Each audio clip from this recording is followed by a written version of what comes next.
Why do 17 kids from Miss Gandy's class flee their homes at 2:17 a.m., never to be found? That is the core mystery at the heart of Weapons, directed by Zach Kreger, and as the story unfolds through multiple character perspectives, additional mysteries come up. Why are two people sitting motionless inside Alex's house?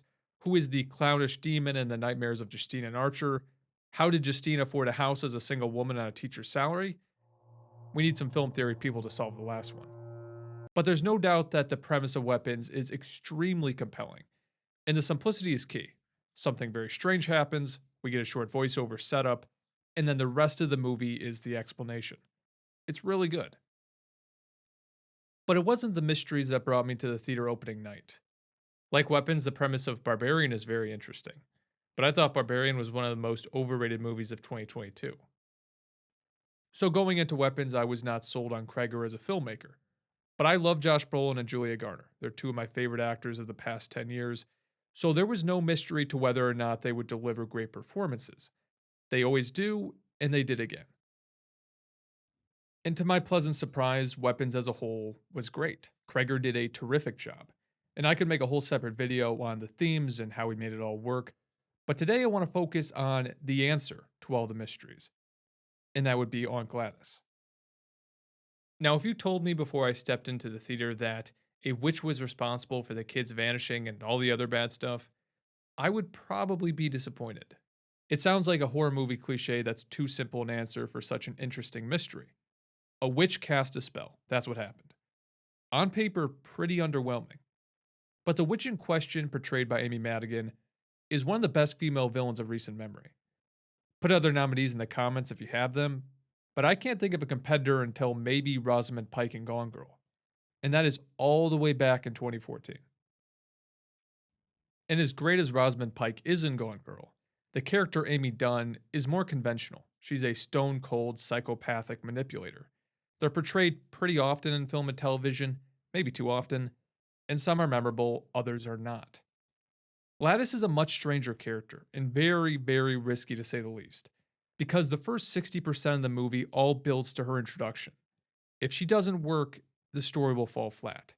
And you can imagine many alternate universes where she does not work. When you create a character that looks like this, you have to do some work for the audience to take them seriously. But that's the genius of what Kreger and Amy Madigan did with Gladys. Her appearance is a facade. Inside, this woman is completely empty. She sold her soul a long, long time ago. The extravagant clothing, the orange wig, the makeup, on a practical level, it tricks people into thinking she's just a weird, harmless lady. But in a deeper sense, it's almost like she's overcompensating for her dying body and lifeless soul. Her behavioral facade is equally as loud. When Marcus meets Gladys at his office, he does not know what to do with her. He's respectful as his job demands, but I mean, how would you react to this person? The performance on the one hand is hilarious. She plays the role of innocent concerned guardian pretty well, but there are flashes of insincerity. I thought it was something settlers got on the Oregon Trail.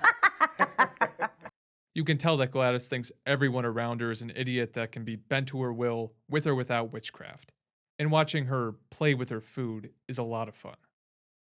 It's hard to make any comparisons to Heath Ledger's Joker, obviously. He's the best movie villain of all time, in my view. But when Gladys looks at her bloody hands in disgust, then starts washing them in the sink while Marcus caves a man's skull in, I felt a parallel there. Because it's the small things you remember in great performances. The licking of the lips, the little hop over the curb, those small things turn great into iconic. And Amy Madigan's performance has those subtle genius moments. Now, as much as I love Gladys's theatrical performances when she's in town, my favorite scenes are where she takes off the mask, or wig, inside Alex's house, which becomes her lair. Because most stories establish that the villain has enough power to threaten the lives of the characters we're rooting for, and we see that early on with Gladys. But not every villain commands authority.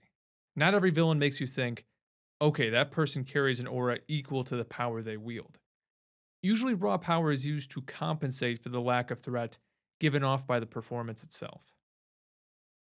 But when she sits down with Alex at the dinner table, mission accomplished. She is a threat. It is scary stuff. They didn't even need to put an eerie, threatening score over the scene. The performance is so good, you could hear a pin drop in my showing.